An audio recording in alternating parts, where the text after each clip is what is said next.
This is The Opinions, a show that brings you a mix of voices from New York Times Opinion. You've heard the news. Here's what to make of it.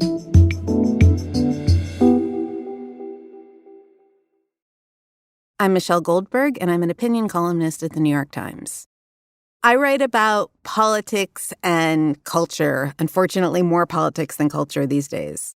This week, Donald Trump announced that Dan Bongino would be deputy director of the FBI. Get ready to hear the truth about America on a show that's not immune to the facts with your host, Dan Bongino. So Dan Bongino is this sort of pit bull right-wing commentator, a relentless defender of Trump against his pursuers in the so-called deep state.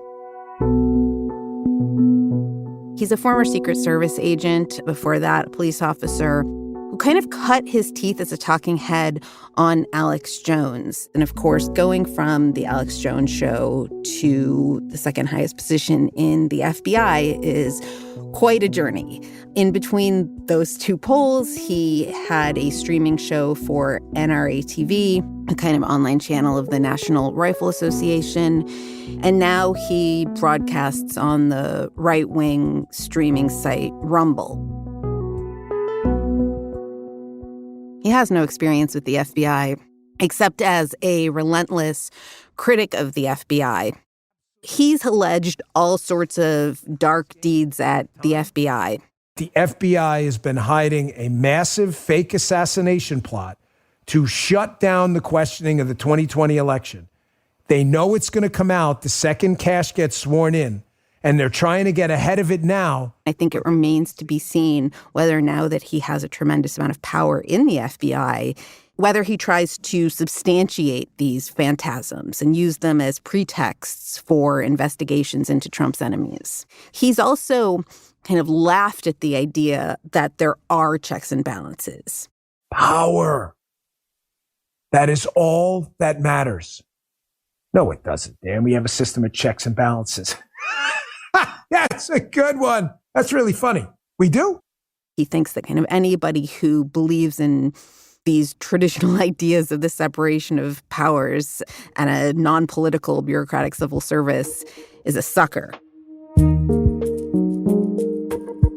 Historically, the people who get this role are FBI agents, people who have deep experience with the institution. It's a person who oversees day-to-day operations of the country's most powerful law enforcement organization.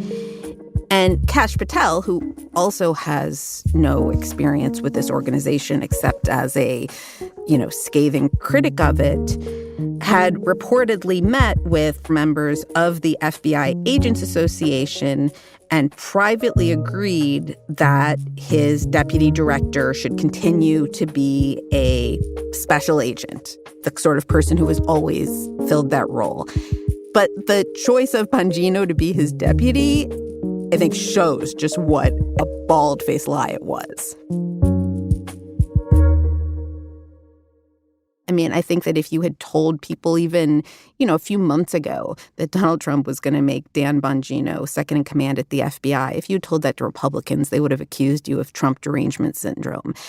And so, but the way Trump works is to just kind of bludgeon us with horror, absurdity, outrage until it's difficult to react. But, I think that this is a pretty dystopian development. It's funny, last night, sometimes I have two kids, they're 10 and 12, and when I work at home, they like to come into my office and ask what I'm working on. And I often don't like to show them because I already really worry about the despair they're imbibing about the future of the country that I'm bringing them up in.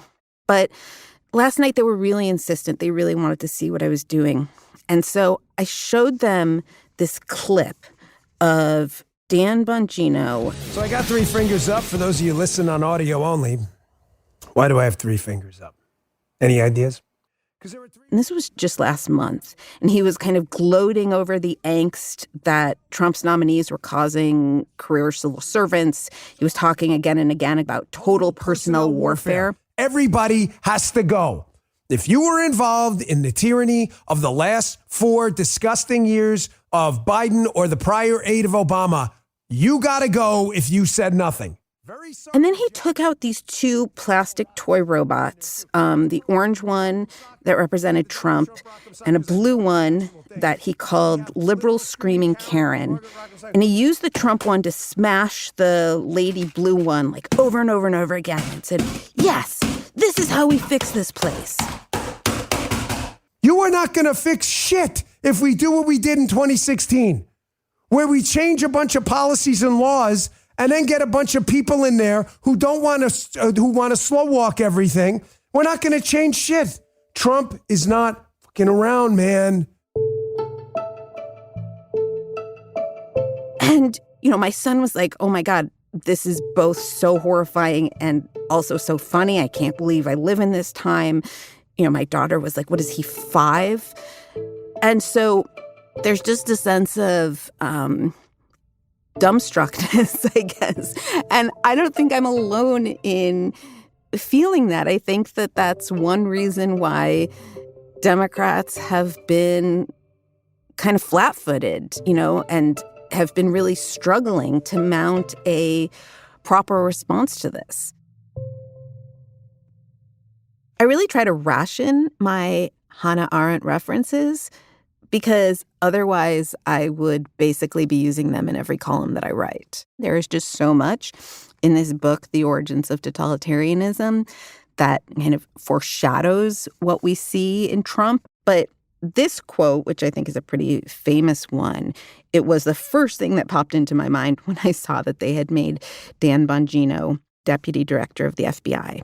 Quote, "Totalitarianism in power invariably replaces all first-rate talents, regardless of their sympathies, with those crackpots and fools whose lack of intelligence and creativity is still the best guarantee of their loyalty." And I think that here the regardless of their sympathies part is important because it's not as if Donald Trump could not have found somebody either deeply versed in the FBI or deeply versed in law enforcement who was also a devotee of his, right? The FBI is a very Republican organization. There's lots of, sort of smoother figures, say people who are coming out of the Claremont Institute who have, authoritarian tendencies but can dress it up in erudite rationalizations. But that's not who he wanted. He wanted this jacked up hothead. And so when you look at somebody like Pete Hegseth, who, even aside from his lack of qualifications, just has this completely sordid personal history, who has paid off a woman who accused him of sexual assault, even though he claims that he's innocent, whose own mother wrote a letter to him about his abuse of women, even though she now recants it. Or you look at somebody like Robert F. Kennedy Jr., who, again, is a top Health and Human Services, who has this record of subverting one of the most important health interventions of the modern world, which is vaccine programs. And it's not necessarily that these people were chosen kind of in spite of their personal failings. In a way, it's their personal failings that are a sort of qualification to serve in an administration that every day through its actions are saying that, kind of none of the old standards apply. None of your old morality matters anymore. What matters now is the ability to project an image of manliness and virility and slavish loyalty to the leader. What you see is that this administration is laying the foundation for autocracy. But there's still, I think, a feeling of, even though it's increasingly obvious what they're doing, there's still a feeling of either disbelief or paralysis among many Democrats.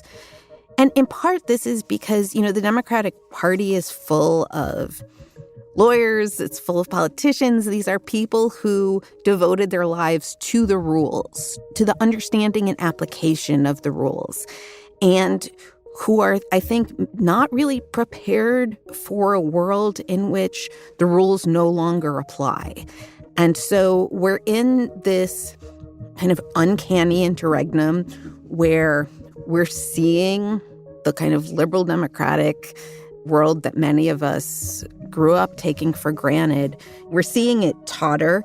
It looks like it's going to collapse, and yet its collapse is so unimaginable that I think a lot of people are having a hard time getting their heads around it, much less developing a plan of action.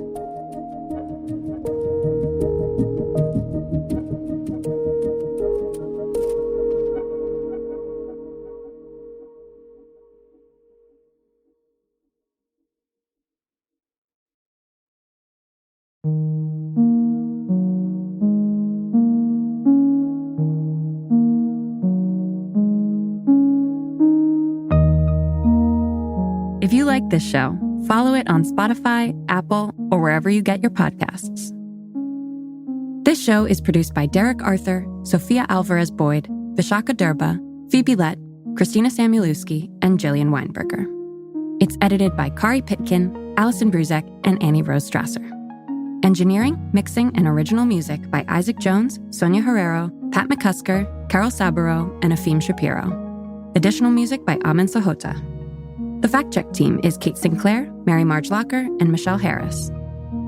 Audience strategy by Shannon Busta, Christina Samuelewski, and Adrian Rivera. The executive producer of Times Opinion Audio is Annie Rose Strasser.